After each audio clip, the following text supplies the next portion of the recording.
تو درود شریف بیسیکلی یہ ہے کہ آپ نے اللہ کے محبوب صلی اللہ علیہ وآلہ وسلم کے لیے دعائے رحمت کرنی ہے، اور اس کا حکم اللہ تعالیٰ نے قرآن حکیم میں دیا ہے۔ سورۃ الاحزاب کی آیت نمبر 56 ہے۔ اعوذ باللہ من الشیطان الرجیم، بسم اللہ الرحمن الرحیم۔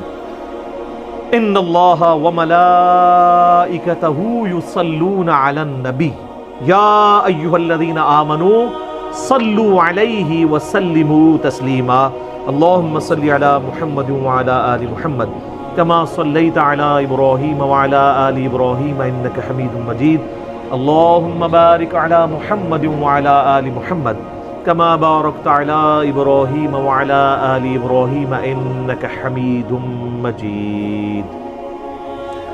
تو اس کا حکم آیا، اور باقی احادیث میں تو پھر درود شریف کے جو فضائل آئے ہیں وہ تو سر زندگیاں چاہیے اس کو بیان کرنے کے لیے۔ افضل ترین نفلی عبادات میں سے صحیح مسلم میں حدیث ہے، اللہ کے محبوب صلی اللہ علیہ وآلہ وسلم نے فرمایا کہ جو شخص مجھ پر ایک دفعہ درود شریف پڑھے گا، صلات پڑھے گا، تو اللہ تعالیٰ اس پہ 10 دفعہ درود پڑھے گا، 10 دفعہ رحمتیں اس پہ نازل کرے گا۔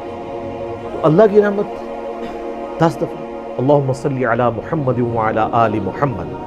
اسی طریقے سے اسی کی ایکسپلینیشن سنن نسائی میں ایک حدیث ہے کہ جبرائیل علیہ السلام نے آ کر کہا کہ اللہ کے نبی علیہ السلام آپ اس پہ کیا خوش نہیں ہیں کہ جو بھی آپ کا امتی ایک دفعہ درود پڑھے اللہ تعالیٰ اس پہ 10 دفعہ درود بھیجے گا، اور جو ایک دفعہ سلام پڑھے اس پہ 10 دفعہ سلامتی بھیجی جائے گی۔ اور سنن نسائی میں ایک اور حدیث ہے کہ نبی علیہ السلام نے فرمایا کہ جو مجھ پر ایک دفعہ درود پڑھے گا اللہ تعالیٰ اس پہ 10 رحمتیں نازل فرمائے گا، اس کے 10 درجات بلند کر دے گا اور اس کے 10 گناہ معاف کر دے گا، اور ایک طریق میں آتا ہے کہ اسے 10 نیکیاں بھی عطا کرے گا۔ ہماری کئی عبادات کا حصہ درود شریف کو بنا دیا گیا۔ جامع ترمذی میں حدیث ہے، کنجوس ہے وہ شخص، مولا علی نے یہ روایت کی ہے، جس کے سامنے میرا ذکر ہو اور مجھ پر درود نہ پڑے، اللہم صلی علی محمد وعلی آل محمد۔ ترمذی اور مسند احمد میں حدیث ہے، تباہ و برباد ہو جائے وہ شخص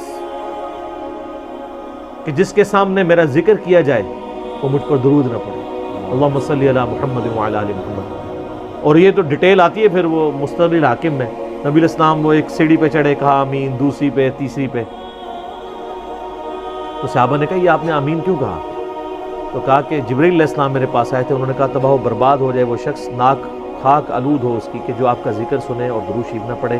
تو میں نے کہا آمین، اللہم صلی علی محمد وعلی آل محمد۔ دوسری سیڑھی پہ انہوں نے کہا کہ برباد ہو جائے وہ شخص جو ماں باپ دونوں کو یا دونوں میں سے کسی ایک کو بوڑھی حالت میں پائے اور ان کی خدمت کر کے جنت نہ کما سکے، تو میں نے کہا آمین۔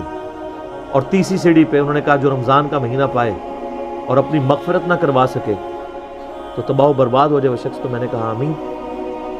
مسند احمد میں ایک بڑی عجیب حدیث ہے، رقت انگیز، نبی علیہ السلام نے فرمایا جو لوگ کسی مجلس میں شریک ہوں اور بغیر اللہ کا ذکر اور درود کیے، کسی بھی مجلس میں ذکر و درود کے بغیر وہاں سے اٹھ جائیں، ایسے لوگ جنت میں بھی داخل ہو گئے نا، وہاں بھی انہیں حسرت ہوگی اس مجلس پہ جو بغیر ذکر و درود کے تھے۔ اللہم صلی علی محمد وعلی آل محمد۔ تو یہ تو اتنے فضائل ہیں کہ آپ بیان کرتے جائیں، یہ تو یعنی نہ ختم ہونے والے ہیں، ان کا کوئی اینڈ نہیں ہے۔ تو درود اور سلام، صلاۃ و سلام، یہ اللہ تعالیٰ کی طرف سے امت کے لیے ایک بہت بڑا تحفہ ہے۔ اور اس حوالے سے اگر آپ بخاری مسلم کھولیں نا تو آپ کو ایک حدیث ملے گی، جب یہ آیت نازل ہوئی نا ان اللہ وملائکتہ یصلون علی النبی، تو صحابہ نے کہا یا رسول اللہ ہم نے آپ پر سلام تو سیکھ لیا ہے جو بخاری مسلم میں آتا ہے تشہد، السلام علیک ایھا النبی ورحمۃ اللہ وبرکاتہ، آپ ذرا درود بھی سکھائیں۔ بخاری کے ایک طریق میں آپ ہمیں درود سکھائیں جو ہم محمد اور اہل بیت محمد صلی اللہ علیہ وآلہ وسلم پر پڑھیں۔ تو پھر آپ نے درود ابراہیمی تعلیم کیا، اور مسلم کے ایک طریق میں آتا ہے آپ تھوڑی دیر خاموش ہو گئے۔ صحابہ کہتے ہیں اتنی دیر خاموش رہے کہ ہم نے یہ گمان کیا کاش سوال کرنے والا سوال نہ کرتا۔ پھر آپ نے تھوڑی دیر بعد کہا کہ وہ سوال کرنے والا کدھر ہے جو درود کا سیگا پوچھ رہا تھا؟ پھر آپ نے یعنی آپ علیہ السلام پہ وحی نازل ہوئی، یہ درود ابراہیمی نبی علیہ السلام کو اللہ نے وحی کے ذریعے تعلیم فرمایا۔ دیکھیں نا جی، درود ابراہیمی وحی کے ذریعے بتایا گیا ہے، اس لیے درود ابراہیمی سے محبت کیا کریں۔ یہ کوئی وابی درود نہیں ہے، درود نہ سنی ہوتا ہے نہ شیعہ، اور سید بھی نہ سنی ہوتا ہے نہ شیعہ، سید سید ہوتا ہے اور اسے سید ہی رہنا چاہیے. سنی شیعہ کی تفریق سے اوپر وَسَمَّاكُمُ الْمُسْلِمِينَ مِن قَبْلُ وَفِي هَذَا.